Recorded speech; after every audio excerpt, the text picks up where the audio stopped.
château des cauchemars.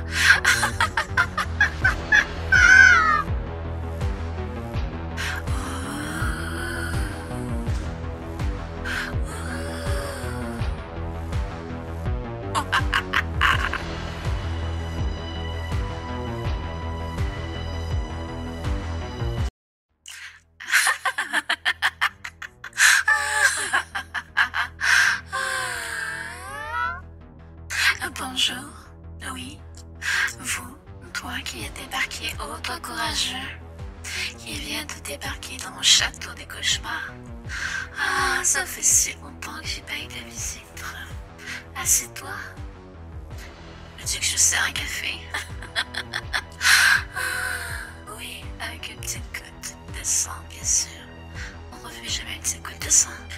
Alors, qu'est-ce que je fais ici, moi? Et qu'est-ce que vous faites ici? C'est une très bonne question. Je suis là pour vous raconter toutes sortes d'histoires. On se fait un peu chier à ce château. Et je commence un peu à avoir faim. Oh, allons, ne trompe pas. Alors, je vais vous raconter des histoires, des creepypastas, des histoires vraies, des gens qui sont passés ici avant de... Oh, je crois pas que je pourrais dire. Pas tout de suite. Mais Camilla, mon nom est... J'ai des oreilles un peu partout. Alors, je vais commencer par une histoire et que je crois qu'il va vraiment te toucher. Parce que je sais, vous êtes tous accros à Netflix. Oui, cette chaîne où vous pouvez écouter des séries post-apocalyptiques. Parfois, il y a des choses un peu étranges, sombres, qui peuvent arriver. Je vous laisse entendre, écouter cette histoire et vous me direz, on se retrouve à la suite. Vous me direz qu'est-ce que vous avez trouvé. Allez, fermez les yeux. Non, en fait, ouvrez-les et c'est parti. Pour l'histoire sombre de Netflix. Je suppose que vous connaissez tous Netflix, le service de streaming. Je vais donc passer directement à l'histoire. Je l'utilise plus tellement et ce pour une bonne raison. Vous voyez, je vis au Royaume-Uni et il n'y a pas grand-chose à regarder sur la version anglaise de Netflix en ce qui concerne les séries comparé à la version américaine ou même canadienne. J'ai découvert qu'il existait un moyen d'accéder à Netflix des autres pays en saisissant manuellement un code DNS dans votre appareil. Après une courte recherche, je suis tombée sur un site qui contenait des centaines de codes DNS mis à disposition par les utilisateurs eux-mêmes pour accéder aux versions des autres pays. Jackpot, j'ai pensé. Sans plus réfléchir, j'ai pris le premier code disponible et j'ai saisi dans les réglages de ma Xbox. Sans surprise, ça n'a pas fonctionné. J'ai essayé code après code en vain. Quel intérêt de tel site si aucun des codes ne fonctionne? Mais je ne voulais pas laisser tomber aussi facilement. J'ai donc continué à faire défiler des pages et des pages de code en les essayant un à un sur ma console. 1h12 pages plus tard et ma patience au bord de la falaise, je commençais à perdre patience et j'étais sur le point d'abandonner ou d'exploser. Je ne sais pas le dire. Un dernier et j'arrête, j'ai pensé. J'ai saisi le code ajouté par un utilisateur anonyme. Et, wow, à ma grande surprise, il a fonctionné. Mon Xbox a redémarré et 2 minutes plus tard, j'étais sur le Netflix américain. Toutes les séries que je mourrais d'envie de voir étaient là, enfin disponibles. Le lendemain, après une durée de journée de travail, je n'avais qu'une envie, m'affaler sur mon canapé, café en main et passer la soirée entière sur Netflix. J'ai allumé ma console, ouvert l'application et je me suis installé confortablement pour choisir une petite série. En parcourant ma liste de suggestions, j'ai remarqué quelque chose d'étrange dans ma liste récemment vue. Quelque chose que je ne rappelle pas avoir regardé. Le titre entraînait une série de chiffres, ce qui était déjà bizarre en soi. Et l'image n'était qu'un rectangle rouge, contrairement aux séries et films habituels qui présentaient une affiche ou une scène. Très intrigué, j'ai rapidement noté le titre et je l'ai ouvert. À ce jour, je regrette toujours de l'avoir fait. Et vous aussi.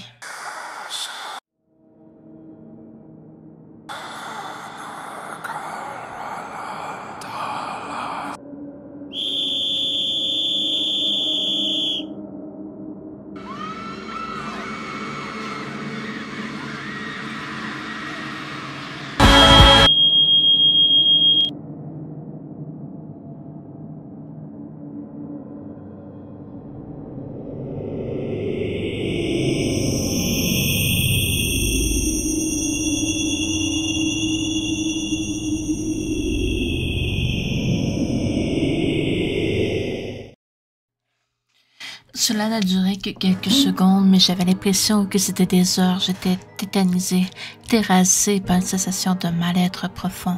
Le bruit strident atteignait des aigus insoutenables, devenant de plus en plus fort jusqu'à ce que tout s'arrête brusquement, puis les ténèbres. Ma console s'est éteinte ainsi que toutes les lumières de la maison. Je suis restée assise là, dans l'obscurité, luttant pour respirer et retenir la nausée qui m'avait submergée. Je n'arrivais pas à assimiler ce que je venais de voir. Il m'a fallu plusieurs minutes pour avoir la force de me lever et me diriger vers le tableau électrique pour mettre le courant. Je ne comprenais même pas pourquoi il avait sauté, tout semblait normal. Je suis retournée à ma chambre avec hésitation et j'ai rallumé ma console. L'application NetCatFix avait disparu, complètement effacée du disque dur. J'ai vérifié les paramètres, le code DNS était à nouveau sur automatique. Je n'avais même pas la moindre idée de ce qui avait bien pu se passer. Je suis retournée sur le site où j'avais trouvé le code pour le signaler et éventuellement parler à un modérateur, mais il avait aussi disparu. J'ai cherché partout, mais j'ai vite dû me rendre à l'évidence que le site entier n'existait même plus. Quelques jours plus tard, toujours traumatisée par ce que j'avais vécu, j'ai décidé de raconter mon horrible expérience sur les forums NetCatFix pour savoir si quelqu'un avait vécu la même chose et prévenir les utilisateurs. J'ai rapidement créé un compte et j'ai lancé un nouveau sujet, racontant mon expérience avec le DNS manuel sans rentrer dans les détails de ce que j'avais vu et j'ai validé. Et retournant quelques minutes plus tard pour voir si quelqu'un m'avait répondu, j'ai découvert que mon sujet n'existait plus. Il avait été supprimé. Tout ceci me mettait très mal à l'aise, mais pas autant ce que je finis par découvrir. Cette découverte qui me donne encore des frissons des semaines après. Le titre de l'horrible vidéo, la série de chiffres, était en fait mon adresse IP. J'espère que vous avez aimé cette histoire, qu'elle vous a régalé autant qu'elle m'a régalé. Ça me met un bon appétit. Alors, pour ce premier épisode, j'espère que vous avez bien aimé et que vous ne ferez pas trop de cauchemars. C'est vrai, nous sommes aussi Halloween, alors je crois que je dois vous dire Joyeux Halloween!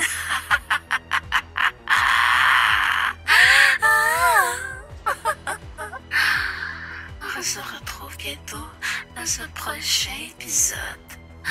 Revenez dans mon cauchemar, mon château des cauchemars. Vous serez toujours les bienvenus.